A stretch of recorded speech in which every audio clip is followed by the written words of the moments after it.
Biden administration is going against climate activists by holding a huge oil and gas lease sale from the Trump administration.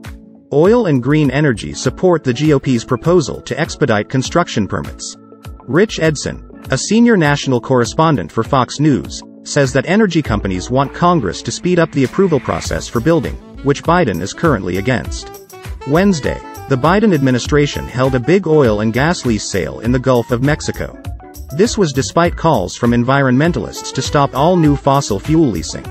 The sale, dubbed Lease Sale 259 inches and coordinated by the Department of the Interior's Bureau of Ocean Energy Management in New Orleans, gave energy producers a whopping 73.3 million acres of federal seas for oil and gas production. Last year, Lease Sale 259 was suddenly canceled by the government, but President Biden's Inflation Reduction Act said that the auction had to start up again by March 31st. The sale received bids totaling $263.8 million for 313 plots totaling 1.6 million acres. The sale is among the largest in U.S. history, being just slightly less than the 80.8 million acre lease sale 257 held in 2021 and 6 sales held under the Trump administration. Even though the fossil fuel industry liked Lease Sale 251, it also reaffirmed its earlier calls for consistent leasing in the Gulf of Mexico. Offshore oil and gas lease sales have only happened when required by Congress, and the Biden administration has often put off making a plan for future auctions. On March 21st, President Joseph Biden speaks at the White House Conservation in Action Summit at the Interior Department. Although today's lease sale is a belated but positive step toward a more energy-secure future, it should not have taken an act of Congress to bring us here, Holly Hopkins, Vice President of Upstream Policy at the American Petroleum Institute, said in a statement. Keeping production going in the Gulf of Mexico is important for meeting the world's energy needs and meeting goals to reduce carbon emissions, but U.S. energy producers want assurances from policymakers so they can meet rising energy demand. Hopkins particularly requested that the Interior Department complete a long-delayed 5-year offshore leasing plan. Outer Continental Convention of 1953. The Shelf Lands Act says that every 5 years, the federal government has to make plans for possible oil and gas lease auctions.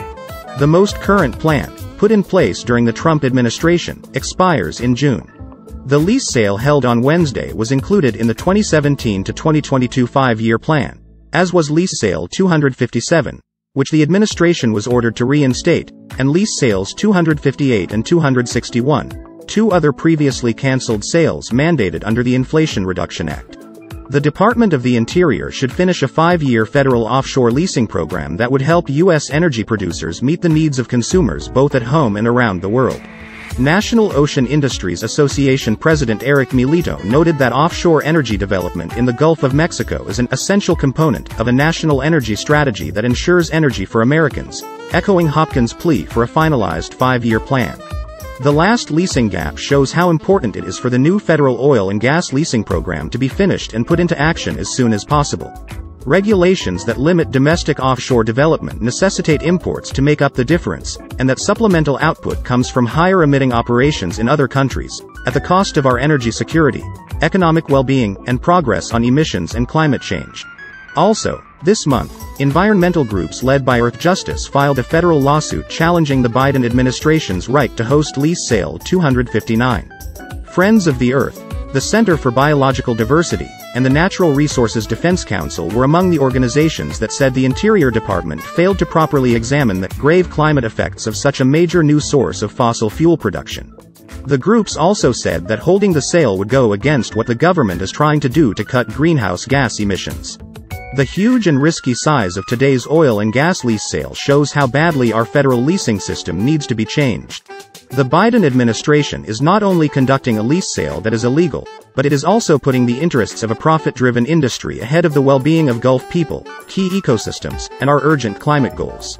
The Inflation Reduction Act was a rare example of climate-focused Democratic politicians voting in favor of huge oil and gas lease sales despite their opposition to fossil fuel exploration. Legislation. According to Representative Raul Grijalva, the top Democrat on the House Natural Resources Committee, is a process of balance. Profits, leverage, and supply and demand all play a role in the energy scenario. Watch US on News Today reviews on YouTube.